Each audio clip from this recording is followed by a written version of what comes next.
அவுது பில்லாஹி மினஷ் ஷைத்தானிர் ரஜீம். பிஸ்மில்லாஹிர் ரஹ்மானிர் ரஹீம். தவக்கல்து அலல்லாஹ். பேசுறதுக்கு எனக்கு இந்த வாய்ப்பை இன்னைக்கு தந்த அல்லாவுக்கு நான் நன்றி சொல்லிக்கிறேன். அல்ஹம்துலில்லாஹ். கற்றுத்தந்த அந்த கடவுள் மட்டுமே துதிப்பிற்குரியவர். இந்த வார சிந்தனை அப்படிங்கிற தலைப்புல நம்ம தொடர்ந்து திங்கட்கிழமைகள்ல பார்த்துட்டு வரோம். இன்னைக்கு நம்ம பார்க்க போற தலைப்பு நன்றி செலுத்த வேண்டாமா. நம்ம நன்றியை பத்தி நிறைய நம்ம கேட்டுக்கிட்டே வரோம். தொடர்ச்சியான ஒரு நினைவூட்டல்களை நம்மளுக்கு எல்லாம் கொடுத்துட்டே வராங்க. அதே மாதிரி இதுவுமே ஒரு நினைவூட்டல் தான். ஏன்னா நம்ம நன்றிய விரும்பி அடிக்கடி செய்யறதுக்கு நம்ம பழக்கப்படுத்திக்கிறணும், அதிகப்படுத்திக்கிற வேண்டிய ஒண்ணா இருக்கிறனால நம்ம அடிக்கடி அதை நினைவுபடுத்திப்போம் இன்ஷா அல்லாஹ். நம்ம மேலான கூட்டத்தாரின் தர்க்கத்துல நம்ம நிக்கும் பொழுது நம்மள மீட்டுக்கிறதுக்கு எல்லாம் நம்மளுக்கு ஒரு வாய்ப்பை கொடுக்கறது அப்படிங்கிறது எவ்வளவு முக்கியமான ஒண்ணா இருக்கு. இன்னைக்கு நம்ம பேசிட்டு இருக்கிறதுக்கு கேட்டுக்கிட்டு இருக்கிறதுக்கு காரணமே அல்லாஹ் தந்திருக்கிற அந்த ஒரு மகத்தான ஒரு வாய்ப்பு தான். அல்லாஹ் நினைச்சிருந்தா நம்மள நரகத்துல தூக்கி போட்டு இருந்திருக்கலாம். ஆனா இந்த வாழ்க்கை முழுவதுமான ஒரு வாழ்க்கை தவணை அப்படிங்கிறது நம்மளுக்கு நம்மளை மீட்டுக்கிறதுக்கு எவ்வளவு முக்கியமான ஒண்ணா இருக்கு. அல்லாஹ் அதை தந்ததுக்கு நம்ம அல்லாவுக்கு அதிகமா நன்றி சொல்லிப்போம். நீங்க இங்க இருந்து கீழே போங்க அப்படின்னு சொல்லி அல்லாஹ் சொல்றாங்க. நம்மள அனாதையா நம்ம அந்த இடத்துல நிக்கிறோம். நம்ம கீழே நம்ம எதுவுமே இல்லை, நம்மளுக்கு புகலிடமே இல்லைன்னா நம்மளுடைய நிலைமை என்ன ஆயிருக்கும், நம்ம எங்க போயிருப்போம். ஆனா இந்த மாதிரிதான் ஒரு டிசிஷனை நம்ம எடுப்போம்னு தெரிஞ்சே அல்லாஹ் நம்மளுக்கு ஏற்கனவே ஒரு புகலிடத்தை அல்லாஹ் நம்மளுக்கு இந்த பூமியில நம்மளுக்கு ரெடி பண்ணி வச்சிருக்கிறது அவருடைய எவ்வளவு பெரிய ஒரு ஆசீர்வாதமா இருக்கு அப்படிங்கிறத நம்ம நினைச்சு பார்த்து அல்லாவுக்கு நம்ம நன்றி சொல்றோமா. அதுவும் எப்பேற்பட்ட ஒரு புகலிடமா இருக்கு. பார்த்து பார்த்து ரசிச்சு மகிழ்ந்த கூடிய ஒரு வண்ணமயமான படைப்புகள் நிறைந்த ஒரு வானத்தையும் பூமியையும் கடவுள் நம்மளுக்கு கொடுத்திருக்காரு அப்படிங்கிறத நம்ம சிந்திச்சு பாக்குறோமா. இல்ல இந்த பழைய பேய் படங்கள்ல வர மாதிரி ஒரு திகில் நிறைஞ்சதா, இல்ல பாலைவனங்கள் மாதிரி சூடா எதுவுமே இல்லாம அப்படிலாம் அல்ல பூமிய வச்சிருந்தாரு அப்படின்னா நம்மளுக்கு எப்படி இருந்திருக்கும். ஆனா நாம பார்க்கக்கூடிய பூமிய அல்லாஹ் எப்படி வச்சிருக்காரு. ஒளித்தோடும் ஆறுகளா இருக்கட்டும், கடந்து செல்லும் மேகமா இருக்கட்டும், இரவில நம்ம பார்க்கக்கூடிய நட்சத்திரங்கள், நிலாவா இருக்கட்டும், பனிமூடிய சிகரங்களையே எல்லாம் எத்தனை வெரைட்டி வச்சிருக்காரு. மஞ்சள், பச்சை, ஊதா, கருப்புன்னு எத்தனை நிறங்கள்ல கொடுத்து அப்படி நம்ம கடல் அலைகள்லாம் உட்கார்ந்து எவ்வளவு நேரம் வேணாலும் பார்த்து அப்படி ரசிச்சுட்டே இருக்கலாம். அப்படி நம்ம ஒண்ணுனையா இந்த பூமியை பத்தி பச்சை பசேர்னு அவர் விரிச்சு வச்சிருக்கிற ஒவ்வொரு நம்ம பேசிக்கிட்டே போலாம். ஒவ்வொன்னையும் நம்ம நினைச்சு நினைச்சு அல்லாவுக்கு நம்ம தேங்க் பண்றோமா அப்படிங்கறத நம்ம சிந்திச்சு பாத்துக்கணும். நம்மளுக்கு வசிக்கிறதுக்கு அல்லாஹ் ஒரு வீட்டை கொடுத்திருக்காரு. ஒவ்வொரு நாளும் நம்ம அந்த வீட்டுல நம்ம நிம்மதியா தூங்கி எந்திரிக்கிறோம். இதே இது நம்ம ஒரு 2 நாள் ஒரு எங்கேயோ ஒரு வாரம் டிராவல் பண்ணும் போதுதான் நம்மளுக்கு நம்மளுடைய வீட்டோட அருமை தெரியுது. இப்ப டிராவல் பண்ணும் போது பாத்தீங்கன்னா ஒரே போனு, 1 மணி 2 மணி ஆனாலும் போன் பேசிக்கிட்டே இருக்காங்க, லைட்டா அமர்த்த மாட்டேங்கிறாங்க. நம்மளால தூங்கவே முடிய மாட்டேங்குது நிம்மதியா. ஹோட்டல்ல போய் ரூம் போடுறோம், அங்கேயும் 2000 3000 அந்த மாதிரி காசு கொடுத்துதான் நம்ம ஸ்டே பண்றோம். புது இடங்கள்ல போய் நம்மளால அதுல அடாப்ட் ஆகவே முடிய மாட்டேங்குது. ஆனா நம்ம வீட்டுல நம்ம எவ்வளவு நிம்மதியா இருக்கோம். இந்த மாதிரி ஒவ்வொரு நாளும் நம்ம வீட்டுல இவ்வளவு காசு கொடுத்து இருக்கணும் அப்படின்னா அது நம்மளுக்கு எவ்வளவு சிரமமா இருக்கும். ஆனா அல்லாஹ் நம்மளுக்கு வாழ்க்கை முழுக்க நிம்மதியா இருக்கிறதுக்கு நம்மளுக்கு ஒரு வீடை அமைச்சு தர்றாரு அல்லாஹ். அதுல நம்மள நிம்மதியா உறங்கவும் வைக்கிறாரு. இந்த தூக்கம் அப்படிங்கிற ஒண்ணு இருக்கு இல்லையா, அது பல வியாதிகளுக்கு அருமருந்தா இருக்கு. நம்மளுக்கு ஒரு பல்லு வலி, தலைவலி, டயர்டு அப்படின்னா படுப்போம் நைட்டு. ஆனா பார்த்தோம்னா காலையில நம்ம தூங்கி எந்திரிச்சிட்டோம் அப்படின்னா அவ்வளவு ஃப்ரெஷ்ஷா எந்திரிக்கிறதுக்கு அந்த ஓய்வு அப்படிங்கிற ஒண்ணு எவ்வளவு ஒரு முக்கியத்துவம் வாய்ந்ததா இருக்கு. உடல் நலம் மட்டும் இல்லாம மனநலத்துக்குமே அது எவ்வளவு முக்கியமான ஒண்ணா இருக்கு. ஒரு 3-4 நாள் இரவு தொடர்ந்து தூங்கல அப்படின்னா உடம்பும் கெட்டு போயிருது, மனசும் டிப்ரெஸ் ஆயிடுது. எல்லாத்துல இருந்தும் அல்லாஹ் நம்மளுக்கு தூக்கத்தை கொடுத்து நம்மள ஓய்வெடுக்க வச்சு அல்லாஹ் நம்மளை காப்பாத்துறதுக்கு நம்ம எந்திரிச்சோம்னா கடவுளுக்கு நம்ம நன்றி சொல்றோமா. ஒவ்வொரு நாளும் நம்ம தூங்கி எந்திரிக்கிறது அப்படிங்கிறதே வந்து கடவுள் நம்மளுக்கு கொடுத்திருக்கிற ஒரு பரிசா இருக்கு. நம்மளுடைய அந்த வாழ்வின் நோக்கத்தை உணர்ந்து நம்மளை மேம்படுத்திக்கிறதுக்கு கடவுள் வந்து எல்லா விதத்திலையும் நம்மளுக்கு வந்து வழிவகை செஞ்சு கொடுக்கறதுக்கு எவ்வளவு நம்ம நன்றி சொன்னாலும் பத்தாது. மனுஷனுக்கு எப்பவுமே வந்து எந்த ஒரு விஷயத்தையுமே நான் செஞ்சேன் அப்படிங்கிறது சொல்றதுலதான் ஒரு செஞ்சேன் அப்படின்னு சொல்றதுல ஒரு ஆனந்தம் இல்லையா? அதை அறிந்துதான் கடவுள் என்ன பண்றாரு அப்படின்னா தேர்ந்தெடுக்கும் அப்படிங்கிற ஒரு சுதந்திரத்தை மனிதனுக்கு வந்து அல்லாஹ் தராரு. பெற்றோர்கள், பிள்ளைகள், ஊரு இதெல்லாம் கடவுளுடைய இதுலயும் மற்ற செயல்கள்ல தேர்ந்தெடுத்து டிசிஷன் எடுக்கக்கூடிய அந்த ஒரு இதை வந்து கடவுள் மனிதன் பக்கம் கொடுக்கிறாரு. அதன் மூலமா நம்மளுக்கு மீட்சி பெறதுக்கு, நாமளே தேர்ந்தெடுத்து மீட்சி பெற்றுக்கிறதுக்கு கடவுள் நம்மளுக்கு ஒரு வாய்ப்பை கொடுத்ததுக்கு நம்ம கடவுளுக்கு நன்றி சொல்றோமா? எல்லா சூழ்நிலைகளையும் எல்லா சந்தர்ப்பங்களையும் நம்ம எப்படி இருக்கோம் அப்படிங்கிறத நான் வெளிப்படுத்துறதுக்கு தான் அந்த சூழ்நிலை சந்தர்ப்பங்களை நான் கொடுத்தேன் அப்படின்னு அல்லாஹ் சொல்றாரு. இப்ப நீங்களே இந்த சூழ்நிலையை அமைச்சுக்கங்க. நீங்க மீண்டு வர்றதுக்கு நீங்களே இந்த சூழ்நிலைய சந்தர்ப்பத்தை அமைச்சுக்கங்க அப்படின்னா நம்ம எந்த சூழ்நிலையில எப்படி நம்மளை வெளிப்படுத்துவோம் நம்மளுக்கு தெரியுமா? நம்மளால அந்த மாதிரி அமைச்சுக்கிற முடியுமா? அல்லாஹ் ஏற்படுத்தி தர சந்தர்ப்பத்திலேயே நம்மளை ஒழுங்கா வெளிப்படுத்திக்கிற முடியாதப்ப நம்மளால எப்படி ஒரு இதை நம்மளால செஞ்சுக்கிற முடியும்? அப்ப எப்படி அழகா நம்மளுக்கு அந்த சந்தர்ப்பங்களை அல்லாஹ் நம்மளுக்கு அமைச்சு தந்து நம்மளை பொறுமையா இருக்க வச்சு அமைதியா இருக்க வச்சு நம்மளை வந்து அந்த செயல்ல அழகானவங்களா காட்டுறதுக்கு அந்த சந்தர்ப்பங்களை அமைச்சு தர்றதுக்கு அல்லாஹ்வுக்கு நம்ம நன்றி சொல்றோமா? ஒவ்வொரு நாள் காலையிலேயே நம்ம எழுந்த உன்னைய எவ்வளவு வேலைகள் நம்ம பண்றோம். எழுந்ததுல இருந்தே மைண்டும் வேலை செய்து உடம்பும் வேலை செய்ய ஆரம்பிச்சிரு. நம்ம பிரஷ் பண்றதா இருக்கட்டும், குளிக்கிறதா இருக்கட்டும், பாத்ரூம் போறதா இருக்கட்டும், சாப்பிட்றதா இருக்கட்டும், எல்லாத்தையுமே நம்ம வந்து ரொம்ப வந்து இயல்பா ரொம்ப கேஷுவலா பண்ணிட்டு இருக்கோம். ஏன்னா நம்ம உடம்பு நல்லா இருக்கு, அதனால நம்ம நல்லா பண்ணிட்டு இருக்கோம். இப்ப சப்போஸ் நம்மளால எழ முடியல, நம்மளுக்கு ஒரு கை கால் ஃப்ராக்சர் ஆயிடுச்சு, இல்ல நம்மளுக்கு ஒரு ஆப்ரேஷனு, நம்மளுக்கு அதிகமான ஒரு ஃபீவரு, நம்மளால எந்திரிச்சு உட்கார முடியலங்கிறப்பதான் இந்த படுக்கையில இருந்து எந்திரிச்சு உட்கார்றதுங்கிறது எவ்வளவு பெரிய விஷயங்கிறத நம்ம அப்பதான் நினைச்சு பார்ப்போம். நடந்து பாத்ரூம் போறதுங்கிறது எவ்வளவு கஷ்டமா இருக்கு, நம்ம கைகளால அள்ளி சாப்பிடுறதுங்கிறது எவ்வளவு கஷ்டமா இருக்கு அப்படின்னு. ஸோ நம்ம இயல்பா செய்யக்கூடிய அத்தனை விஷயங்களுமே நம்மளுக்கு கஷ்டமாயிரும். ஆனா இத ஒவ்வொரு நாளுமே அல்லாஹ் நம்மளை இயல்பா ஈஸியா பண்ண வைக்கிறதுக்கு நம்ம அல்லாஹ்வுக்கு நன்றி சொல்றோமா? நன்றிங்கிற ஒன்ன வந்து நம்ம வாழ்க்கையில நம்ம பழக்கப்படுத்திக்கிட்டே வர்றோமா, இல்ல பழக்கப்படுத்தி வச்சிருக்கோமா? எழுந்த உன்னைய என்னை எழுப்பிவிட்டதுக்கு நன்றி அல்லாஹ், என்னைய பாத்ரூம் போக வச்சதுக்கு நன்றி அல்லாஹ், எனக்கு இந்த சாப்பாடை கொடுத்ததுக்கு நன்றி அல்லாஹ். இப்படி தினம் பல தடவை நம்ம நன்றி சொல்றத நம்ம பழக்கப்படுத்தி வச்சிருக்கோமா? அதை செய்யறதுக்காக தானே அல்லாஹ் நம்மளை இந்த உலகத்துக்கு அனுப்பிச்சிருக்காரு. ஆனா இந்த உலக வாழ்க்கையில தான் நம்ம வந்து ரொம்ப கட்டுண்டு இருக்கோம். நம்மளுடைய வாழ்வாதாரத்தை தேடுறதும் பிள்ளைங்களை வளர்க்குறதும் இதுதான் நம்மளுடைய நோக்கம் அப்படிங்கிற மாதிரி நம்மளுடைய வாழ்க்கை வந்து திசை மாறி போயிட்டு இருக்கு இல்லையா? சைத்தான் வந்து இந்த உலக வாழ்க்கையை நம்மளுக்கு மாயையா காமிக்கிறாம் அப்படிங்கிறத நம்ம புரிஞ்சுக்கிறோமா? நம்ம நன்றி சொல்ல என்ன ஆகுது அப்படின்னா நம்ம எதையும் செய்யல, கடவுள் தான் எல்லாத்தையும் செய்யறாரு அப்படிங்கிறதையும் நம்ம தெரிஞ்சுக்கிறோம். நம்மளால எதையும் செய்ய முடியாது அப்படிங்கிற அந்த அகந்தை வந்து நம்ம கிட்ட இருந்து கொஞ்சம் கொஞ்சமா மறைஞ்சு போகுது அப்படிங்கிறதையும் நம்மளால உணர முடியுதா? கண்டிப்பா உணர முடியும். நம்ம சொல்லிக்கிட்டே வரும்போது எல்லாத்தையுமே அல்லாஹ் தான் செய்யறாரு அப்படிங்கறத நம்மளால கண்டிப்பா உணர முடியும்.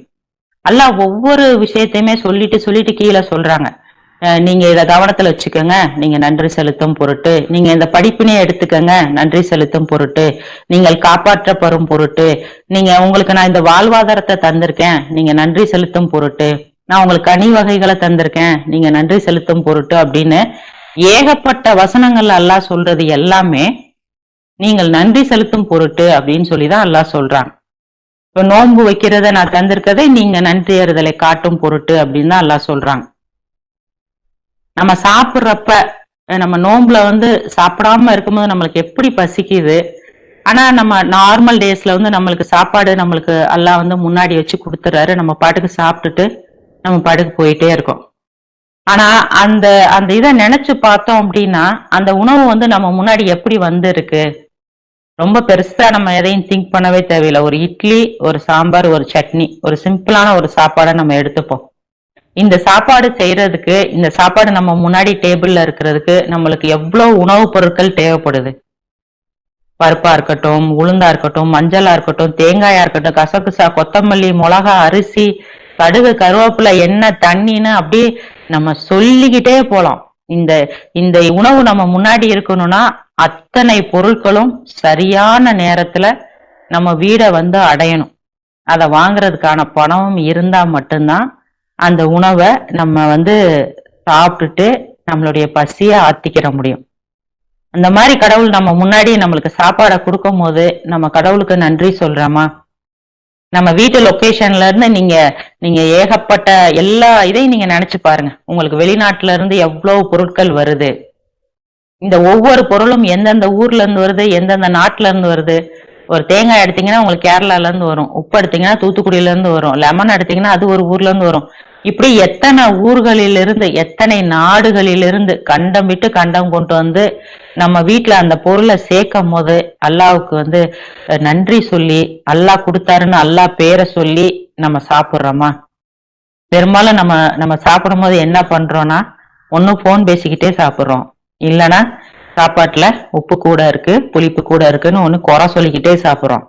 நம்ம சாப்பாடை மதிச்சே சாப்பிடுறதே இல்லை. இப்ப வயிறு பசிக்கும் போது சாப்பிடுறது இல்ல சாப்பிடும் போது நம்ம பாட்டுக்கு பேசிக்கிட்டே நிறைய சாப்பிடுறோம். கடவுள் கொடுத்த எதையுமே நம்ம வந்து சரியா மதிப்பிட்டு அதுக்கு நன்றி சொல்லி நம்ம செய்யறதில்லை அப்படிங்கறத நம்ம பாக்குறோம். முதல்ல நம்மளுடைய கண்கள் அந்த உணவை பாக்குது இல்லையா? அந்த உணவை பார்த்து கடவுள் நம்மளை எப்படி மகிழ வைக்கிறாரு. அந்த உணவுகள் எப்படி வந்து கலர் கலரா இருக்கு. இட்லி வெள்ளை கலரா இருக்கு, சாம்பார் மஞ்சள் கலரா இருக்கு, ஒரு புதினா சட்னியோ பச்சை கலர்ல, தக்காளி சட்னியோ அப்படியே அந்த கலர்ஃபுல்லா அந்த பிளேட்டை பண்ணி கொடுக்குறாருல்ல. அந்த மாதிரி நம்மளுக்கு அந்த பிளேட்ல பார்த்த உடனே அந்த கண் எவ்வளவு எக்ஸைட் ஆகுது. அதுக்கு வந்து நம்ம அல்லாவுக்கு நன்றி சொல்றோமா? நம்ம நம்ம சாப்பிடக்கூடிய அரிசி வகைகள் மட்டுமே 40,000 ஆரம்பிச்சு 1,30,000 அரிசி வகைகள் இருக்கு அப்படின்னு சொல்றாங்க. இந்த ஒவ்வொரு அரிசி வகையுமே ஒவ்வொரு சுவையில, மணத்துல, நிறத்துல, சைஸ்ல எல்லாம் நம்மளுக்கு வேறுபடுத்தி கொடுத்திருக்காரு. எதுக்காக கொடுத்திருக்காரு அப்படின்னா, சாப்பிட்டுட்டு நம்ம அவருக்கு நன்றி சொல்லணுங்கிறதுக்காக கொடுத்திருக்காரு. அதே மாதிரி அல்லாஹ் எத்தனையோ வகையான மீன் வகைகளை கொடுத்திருக்காங்க. லட்சக்கணக்கில் இருக்கு மீன் வகைகள் அப்படின்னு சொல்றாங்க. போர் அடிக்குது நம்மளுக்கு. ஒரே வெரைட்டிய ஒரு வாரத்துக்கு மேல நம்மளால சாப்பிட முடியல, வேற என்ன வாங்கலாம் அப்படின்னு தான் நம்ம திங்க் பண்றோம் இல்லையா? மீனோட சேர்த்து இறாலு, நண்டு, கடம்பா, சிப்பி, கிளிஞ்சல், நத்தை, எல்லா எல்லா வகையான உணவுகளையும் நம்ம சாப்பிடுறோம். அவ்வளவு ருசியான வித்தியாசமான ருசி உள்ள உணவுகளையும் அல்லாஹ் நம்மளுக்கு கொடுத்து ஆசீர்வதிச்சதுக்கு நம்ம அல்லாவுக்கு நன்றி சொல்லமா? இத்தனை வகையான பருப்பு வகைகள், பயறு வகைகள், தானியங்கள், கீரை வகைகள். கீரை வகைகளே எத்தனை கீரை வகைகள் இருக்கு. ஒரு 40-50 வகையான கீரைகள் வந்து நம்மளுடைய லொகேஷன்லயே நம்ம கிடைக்குது, நம்ம சாப்பிடுறோம். பல வகைகளா இருக்கட்டும், உள்நாட்டு பழங்கள்ல இருந்து வெளிநாட்டு பழங்கள் வரைக்கும் அத்தனை வகையான பழங்களையும் எல்லாம் வந்து நம்மளுக்கு வீட்டுல கொண்டு வந்து சேர்க்கிறாரு. அதாவது நம்ம சாப்பிடக்கூடிய உணவுகள் அனைத்துமே நம்மளுடைய பசிக்கான உணவா மட்டும் இல்லாம நம்மளுக்கு வந்து நோய்க்கு நிவாரணமா, நம்மளுக்கு உடலுக்கு நல்ல ஊட்டச்சத்து கொடுக்கக்கூடிய உணவுகளா எல்லாம் கொடுக்குறாங்க. இப்ப நம்ம ஒரு நோயாளிய பார்க்க போறோம் அப்படின்னா நம்ம முதல்ல வந்து பழம் தான் வாங்கிட்டு போறோம். ஏன்னா உடம்புல ஏதாவது ரிப்பேர் ஆயிடுச்சு, டேமேஜ் ஆயிடுச்சு அப்படின்னா அதை சரி பண்றதுக்கு விட்டமின்ஸ் தேவை. அதை வந்து இந்த பழங்கள் கொடுக்குதுங்கிறனாலதான் நம்ம வாங்கிட்டு போறோம். இந்த மாதிரி சாப்பாட்டு வகைகள் மட்டும் இல்லாம ஊட்டச்சத்தை கொடுக்கறதுக்காக பாலை நான் கொடுத்திருக்கேன்னு நல்லா சொல்றாங்க. பாலோட மட்டும் நிறுத்திடாம மோர், தயிர், நெய் அப்படின்னு போக்கிட்டே இருக்கு. இந்த தயிரெல்லாம் நம்ம பாலை ஊத்தி வச்சு நொதிக்கிறதுக்கு கண்ணுக்கு தெரியாத நல்ல பாக்டீரியாக்கள் அதுக்குள்ள உருவாகி அது நொதிச்சு அடுத்த நாள் அது தயிராக்கி நம்மளுக்கு அல்லாஹ் தராரு. அது குடலுக்கு அவ்வளவு நன்மை பயக்கக்கூடியதா இருக்கு அப்படிங்கிறத நம்ம பாக்குறோம். அதே மாதிரி அல்லாஹ் வந்து தேனை கொடுத்தேன் அப்படின்னு சொல்றாங்க. இந்த தேன்ல எவ்வளவு நிவாரணங்கள் அல்லாஹ் கொடுத்திருக்காரு, எவ்வளவு இன்ஃப்ளமேஷன் அது வந்து சரி பண்ணக்கூடியதா இருக்கு. ஹியூமோகுளோபின் கம்மியா இருந்தா நீங்க ரெகுலரா தேன் எடுத்துக்கங்க அப்படின்னு சொல்றாங்க. எல்லா வகையான உணவுகளையும் ஸ்வீட்டுக்கு பதிலா நம்ம தேனை போட்டு சாப்பிட்டுக்கலாம் அப்படின்னு சொல்றாங்க. இந்த மாதிரி அல்லாஹ் வந்து நம்மளை சுத்தி எளிமையா கிடைக்கக்கூடிய எவ்வளவு உணவு வகைகள் மூலியமாவே நம்மளுடைய உடல் உறுப்புகள் இயங்குறதுக்கான எல்லாத்தையும் நம்மளுக்கு அமைச்சு கொடுத்திருக்காரு அப்படின்னு ஒவ்வொன்னையும் நம்ம சாப்பிடும் பொழுது அதை நினைவு கூர்ந்து அல்லாவுக்கு நம்ம நன்றி சொல்லி பண்றோமா? ஒவ்வொரு வகையான உணவும் ஒவ்வொரு வகையான வாசனையில இருக்கு. நம்மளுடைய அந்த நுகர்வு திறன் இருக்கு இல்லையா? இப்ப எனக்குலாம் ஒரு தலை வலிக்குது அப்படின்னா ஒரு காஃபி குடிக்கணும்னு நினைப்பேன். அந்த காஃபியை போய் போடும் போதே அந்த அந்த ஸ்மெல் எனக்கு தலைவலியை சரி பண்ணிடும். பழங்களின் வாசம் இருக்கு இல்லையா? நம்ம ஒரு ஏரியாவை கடந்து போகும்போது, இல்ல வீட்டுல நம்ம வாங்கி வச்சிருக்கோம், ஒரு ஆரஞ்சா இருக்கட்டும், அன்னாசியா இருக்கட்டும், மாம்பழமா இருக்கட்டும், வீட்டுக்குள்ள நுழைஞ்சவங்களே அவ்வளவு ஸ்மெல்லா இருக்கு. நாங்க பேசிப்போம், பக்கத்து வீட்டுல மீன் பொரிக்கிறாங்க போல, பிரியாணி பண்றாங்க போல அப்படின்னு. அந்த ஸ்மெல் அப்படியே நம்மளுக்கு அவ்வளவு தூக்கலா இருக்கு. ஒரு பூவின் வாசமா இருக்கும், செண்டு வாசனையா இருக்கட்டும், ஊதுபத்தி வாசனையா இருக்கட்டும், ஒரு வாசனையை கூட ஒரே மாதிரி கொடுக்காம அத்தர்ல இருந்து எவ்வளவு வெரைட்டியா அதையும் எல்லாம் நம்மளுக்கு கொடுத்துருக்காங்க ஸ்மெல் பண்றதுக்கு. இதெல்லாம் நம்ம ரொம்ப நல்லா தெரிஞ்சுக்கணும்னா இந்த கொரோனா மாதிரி டைம் தான் இதுக்கெல்லாம் ரொம்ப யூஸ்ஃபுல்லா இருக்கும். சுவாச அந்த இதுவும் தெரியாது, ஸ்மெல்லும் தெரியாது, டேஸ்டும் தெரியாது. அப்படி நம்மளுக்கு இருந்திருந்தா என்ன ஆகும்? எல்லா வகை உணவுமே நம்மளுக்கு ஒரே மாதிரியா இருந்திருக்கும். ஆனா அல்லாஹ் நம்மளுக்கு டேஸ்ட் பட்ஸ கொடுத்ததுனாலதான் நம்ம ஒவ்வொரு வகையான உணவையும், இது தேங்காய் சோறு இந்த டேஸ்ட்ல இருக்கும், பிரியாணி இந்த டேஸ்ட்ல இருக்கும், பீஸா இந்த டேஸ்ட்ல இருக்கும்னு நம்ம அந்த வெரைட்டியா சாப்பிட்றதுக்கு நம்ம வாழ்நாள் முழுக்க, நம்ம பிறந்ததுல இருந்து இன்னைக்கு வரைக்கும் நம்ம சாப்பிட்டுட்டு இருக்கோம். ஒவ்வொன்னையும் அந்த ருசியை உணர்ந்து நம்ம சாப்பிட்றதுக்கு, என்னை ருசியை உணர்ந்து சாப்பிட வைக்கிறீங்க அல்லாஹ் அப்படின்னு சொல்லி நம்ம அவருக்கு நன்றி செலுத்தி சாப்பிட்றோமா அப்படிங்கறத நம்ம சிந்திச்சு பார்த்துக்கணும். எல்லாம் உப்பு நம்மளுக்கு கொடுத்துருக்காங்க. உப்பு இல்லாத பண்டம் குப்பையிலே அப்படின்னு சொல்றாங்க. நீங்க எந்த உணவா இருந்தாலும் உப்பு போடல அப்படின்னா நம்மளால அதை சாப்பிடவே முடியாது. அதே மாதிரிதான் சர்க்கரையும். சுகர் பேஷண்டா இருந்தா கூட என்னால சர்க்கரையை நிறுத்த முடியல அப்படின்னு சொல்றாங்க. சர்க்கரை நம்மளுக்கு இனிப்பு பண்டங்கள் அவ்வளவு நம்ம விரும்பி சாப்பிடக்கூடிய ஒன்னா இருக்கு. இதெல்லாம் நம்ம கரெக்டான விதத்துல அந்த சாப்பாடுல ஆட் பண்ணாதான் நம்மளுக்கு அந்த ருசியை அது தரும். உப்பா இருக்கட்டும், கூடுனாலும் பிரச்சனை, குறைஞ்சாலும் பிரச்சனை. அப்ப கரைதா போடுற அளவுக்கு அந்த சிந்தனையும் அறிவையும் எல்லாம் நம்மளுக்கு அந்த நேரத்துல கொடுத்ததுக்கு நம்ம சமைக்கும் போது அல்லாவுக்கு நம்ம நன்றி சொல்றோமா? தண்ணிய பத்திலாம் நம்ம ஏராளமான தகவல்களை நம்ம கேட்டிருக்கோம். தண்ணி இல்லைன்னா நம்மளால எதையுமே பண்ண முடியாது. இப்படி நம்மளுக்கு தேவையான ஒவ்வொன்னையும் கடவுள் நம்மளுக்கு பார்த்து பார்த்து கொடுக்குறாரு இல்லையா? நம்மளுடைய ஒவ்வொரு சாப்பாட்டிலும், நம்மளுடைய ஒவ்வொரு செயலிலும், ஒவ்வொரு பொருளிலும் அவருடைய அந்த சிக்னேச்சரை நம்ம பாக்குறோம் இல்லையா? இது கடவுள் கிட்ட இருந்து வந்தது, இது கடவுள் தந்தது அப்படின்னு. அந்த ஒவ்வொன்னையுமே நம்ம நினைச்சு அந்த கடவுளுக்கு நம்ம நன்றி சொல்லி சாப்பிட்றோமா அப்படிங்கறதுதான் நம்ம யோசிக்க வேண்டிய ஒன்னா இருக்கு. நான் ஒரு நாள் காலையில சொல்றேன் இவர்கிட்ட, எனக்கு ஈரல் சாப்பிடணும் போல இருக்கு அப்படின்னு. ஒரு 10 மணி போல நான் சொல்றேன். இவங்க போய் வாங்கிட்டு வர்றாங்க. நான் ஒரு 1 மணிக்கெல்லாம் அதை செஞ்சு சாப்பிட்டுட்டேன். அப்ப நான் சாப்பிட்டுட்டு உட்கார்ந்து நான் யோசிச்சுட்டு இருக்கேன். எனக்கு சாப்பிடணும்னு தோணுச்சு. எனக்கு அந்த டைம்ல எல்லாம் காசு கொடுத்தாரு, நான் போய் வாங்கிட்டு வந்தோம். ஆனா இத ஒரு 8-10 மாசத்துக்கு முன்னாடியே எனக்கு சாப்பிடணும்னு இன்னைக்கு தோணும் அப்படின்னு சொல்லி அவர் அந்த ஆடை கருவாக்கி உருவாக்கி ஒருத்தரை நல்ல சாப்பாடு கொடுத்து வளர்க்க வச்சு அதை ஒரு கடையில கொண்டு கொடுக்க வச்சு எல்லா பாகங்களும் அதை வெட்டி வச்சிருப்பாங்க இல்லையா? சோ எனக்கு இதுதான் பிடிக்குன்னு எனக்காக அதை வெயிட் பண்ண வச்சு இவரை போய் வாங்க வச்சு எனக்கு கொடுத்த அல்லாவுடைய அந்த அருள் இருக்கு இல்லையா? அது எப்படிப்பட்டதா இருக்கு. நம்ம எல்லாத்தையுமே ரொம்ப, நான் போறேன் கடைக்கு வாங்கிட்டு வரேன், எனக்கு கிடைச்சிச்சு, காசு இருக்கு, நான் சாப்பிட்றேன், அப்படிதான் நம்ம ஒவ்வொன்றையும் பாக்குறோம். ஆனா நம்மளுக்கான அந்த கடவுளுடைய திட்டமிடல் ஒவ்வொரு விஷயத்திலயும் எப்படிப்பட்டதா இருக்கு. இதை நம்ம உணவுல மட்டும் பார்க்கல இல்லையா? நம்ம ஆடைகள்ல பாக்குறோம். நம்ம பெருநானா நம்ம போய் ட்ரெஸ் எடுக்க போறோம், நம்மளுக்கு தோணுச்சுன்னா நம்ம போய் எடுக்க போறோம். ஆனா நம்மளுக்கு குளிருக்கான ஆடைகள், வெயிலுக்கான காட்டன் ட்ரெஸ்ஸஸ் தனியா, இப்போ நம்மளுக்கு மழை பெய்யுது அப்படின்னா அந்த ரெயின் சீசன்ல போடுறதுக்கான உடைகள் தனியா அப்படின்னு கடவுள் ஏற்கனவே நமக்காக ஒவ்வொன்றையும் நம்மளுக்கு திட்டமிட்டு தர்றது அப்படிங்கிறது அவருடைய அருள் இல்லையா? அவுது பில்லாஹி மினஷ் ஷைத்தானிர் ரஜீம். பிஸ்மில்லாஹிர் ரஹ்மானிர் ரஹீம். 14:34 அல்லாஹ் சொல்றாங்க, இன்னும் நீங்கள் அவரிடம் இறைஞ்சுகின்ற எல்லா வகையான விஷயங்களையும் அவர் உங்களுக்கு தருகின்றார். கடவுளின் ஆசீர்வாதங்களை நீங்கள் எண்ணினால் உங்களால் ஒருபோதும் அவற்றை முழுமையாக உள்ளடக்கிவிட முடியாது. நிச்சயமாக மனிதன் வரம்பு மீறுபவனாகவும் நன்றி கெட்டவனாகவும் இருக்கின்றான் அப்படின்னு அல்லாஹ் சொல்றாங்க. அதே மாதிரி 14:7 சொல்றாங்க, அல்லாஹ் நீங்க எவ்வளவுக்கு எவ்வளவு நன்றி செலுத்துறீங்களோ அவ்வளவுக்கு அவ்வளவு கடவுள் தருவேன் அப்படின்னு சொல்லி சொல்றாங்க. நீங்க நன்றி அற்றவர்களாக நீங்க மாறிட்டீங்கன்னா நான் உங்களை தண்டிப்பேன் அப்படின்னு சொல்லி அல்லாஹ் சொல்றாங்க.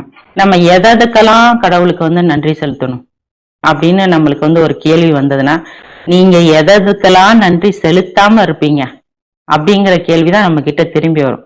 ஏன்னா எல்லாமே ஒவ்வொரு சின்ன விஷயத்துல இருந்து எல்லா பெரிய விஷயங்களையும் கடவுள் நமக்காக இந்த பூமியில செஞ்சு கொடுத்திருக்காரு அப்படிங்கிறத நம்ம உணர்ந்து அவருக்கு நன்றி செலுத்துறோமா அப்படிங்கறது தான் நம்ம யோசிக்கணும். யோசிச்சு ஒவ்வொன்றையும் நம்ம செய்யறதுக்கு நம்மள பழக்கப்படுத்திக்கணும். நன்றி செலுத்த செலுத்த அல்லாஹ் நம்மளுக்கு பணம் நிறைய தருவாரா, நம்மளுக்கு பிரச்சனை வராம அல்லாஹ் பாத்துக்குருவாரா அப்படின்னா, நான் நிறைய விஷயங்களை ஃபீல் பண்ணது என்ன அப்படின்னா, நம்மள்ட்ட பணம் இருக்கோ இல்லையோ, இப்ப நம்மள்ட்ட ஒரு ஒரு விஷயம் நம்மளுக்கு பண்ணணும், பணம் இல்லைன்னா நம்மளுக்கு கோபம், டென்ஷன், கை சேதமோ குறையோ புலம்பலோ எதுவுமே இருக்காது. கடவுள் தருவார் அப்படின்னு கடவுள் நம்மள அமைதியா இருக்க வைப்பார். நம்மளுக்கு உடம்பு சரியில்லை, நம்மளுக்கு ஒரு நோய் வருது அப்படின்னா ஒண்ணு அதை தாங்கிக்கிறதுக்கான வலிமையை தருவாரு, இல்ல அருகிலேயே நம்மளுக்கு நிவாரணத்தை வச்சிருப்பார். எல்லா விஷயங்களையும் புரிந்து கொள்றதுக்கான அந்த திறனை அல்லாஹ் நம்மளுக்கு அதிகமா தருவாரு. ஏதாவது ஒரு விஷயம்னா அதை எப்படி அக்செப்ட் பண்ணிக்கணும் அப்படிங்கிறத சொல்லி தருவார். இதை எதையுமே ஒரு மேட்டராவே எடுத்துக்கிற தேவையில்லை அப்படிங்கிற மாதிரியான ஒரு மனநிலையை அல்லாஹ் நம்மளுக்கு தருவாங்க. அல்லாஹ்க்கு நம்ம நன்றி செலுத்த செலுத்த அல்லாஹ் நம்மளை அதிகமா தூய்மைப்படுத்துவாங்க. அவருடைய ஆசீர்வாதத்தை இன்னும் நம்மளுக்கு அதிகமா பூரணமாக்கி தரேன் அப்படின்னு சொல்லி அல்லாஹ் நம்மளுக்கு சொல்றாங்க.